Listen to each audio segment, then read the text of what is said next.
Okay, we're going to, excuse me, the Congressman has agreed to allow a couple of questions. Okay, start out over here. Just go back here with Juanita. I think we could also solve our problems if we had a proper vote. And our electronic voting machines, at least in this state, often vote for a Democrat candidate pre-programmed. So until we get the vote, what can we do? Okay. That's well, the problem. Of course, many of these problems are statewide, and I think you're getting more aggressive than ever into looking into these things and having something to do with that is very, very important. But I complain a lot about the democratic process here in this country. Some states actually offer more opportunity for, alternative choices. Like in New York, if you run, you could be on the ballot on 4 different names. You could be a conservative, libertarian, and Republican, and something else. And then you put these votes together. In Texas, if I put my name down as a Republican, I can't run as a libertarian. This would encourage it. So that is a change that we could make. But people a lot of times will come to me that, you can't get those Republicans to agree with what you want to do. You have to go outside the party system. And there's some argument about that, except that it's not practical because of the process. It's hard to get on ballots. You can't get in the debates. And the election process is rigged so often. But I'll tell you what really annoys me the most about this is the pretense. And one of the arguments for going over into places like Iraq is we're going to spread democracy. They learned that from Woodrow Wilson. Make the world safe for democracy.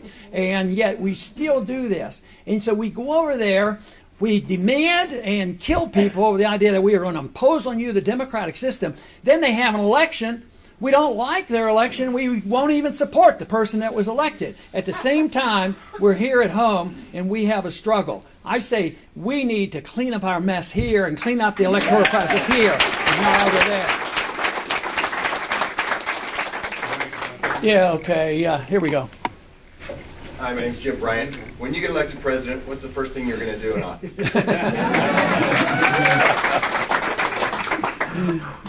Where you have the most authority is in foreign policy. Because, I would like to repeal a lot. There will be some things. I have, at least in my mind, said that if there are illegal presidential orders, I should be allowed to issue a presidential order to repeal bad presidential orders. But on foreign policy, you're in charge of the troops. And there's no reason, just yesterday, some Afghan pilot shot and killed 8 of our guys. I mean, that to me is a waste. I would just start bringing them home and stop them.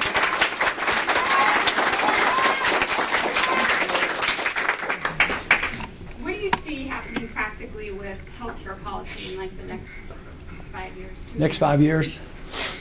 Unfortunately, on health care, I think it's going to get worse before it gets better. On health care programs, the most we can hope for is to legalize a choice to get out of the system. That is what we have to have. Just like in education, the federal government gets more and more control, the quality deteriorates, but still we have the right to opt out. We have the right to teach our kids at home and go to private schools, and that at least gives some competition. In medicine, it should be the same way, and Republicans have been pretty good on this issue, arguing the case for the tax credit and the medical savings account, which means that if you as an individual would like to take care of yourself and not participate in any of the government programs, that you can deduct the cost of your medical care, put some money in the bank so you can negotiate all the prices that are smaller, have a major medical policy, prices actually would come down, you would get control again, the consumer has to get control. I don't think it's going to happen, but that's what we should hope for that we could do even without eliminating the rest. I'm afraid in 5 years, not a whole lot of changes will happen, and that the whole medical care system is going to suffer because of runaway inflation. And then everybody is going to be struggling, and then it will be cash payments, and it's going to be a real mess. I think we offer the real opportunity, and we should have a lot more competition in medicine.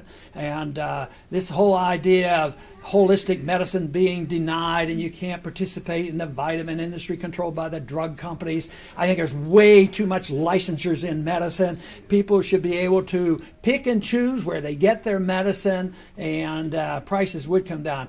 You know, we have family hospital bills at times, and I am just aghast at how high they are. And I argue the case that when I was in medicine at the beginning, there was no Medicare and no Medicaid, and prices were always the lowest. And I worked in a church hospital. Prices were low and nobody was turned out. But today, there are no real private charity hospitals anymore. Everybody's involved with the government, and everybody comes in. If you're not on the program, you get put on the program, and everybody has cost problems, so everybody gets charged the maximum. It's just so far removed from the market that we have this mess. But that's hope I'm wrong on that, but believing that in 5 years it'll be much worse because we'll go through runaway inflation. One more question, that's it, okay? You can pick them. I don't want to. Oh my God. Now I'm going to have everybody mad at me. They're all my good friends, too. Okay, I'm going to go with this guy. I'm sorry. Dr. Paul, where do you stand on the reinstatement of Glass-Steagall Act? Okay, Glass-Steagall.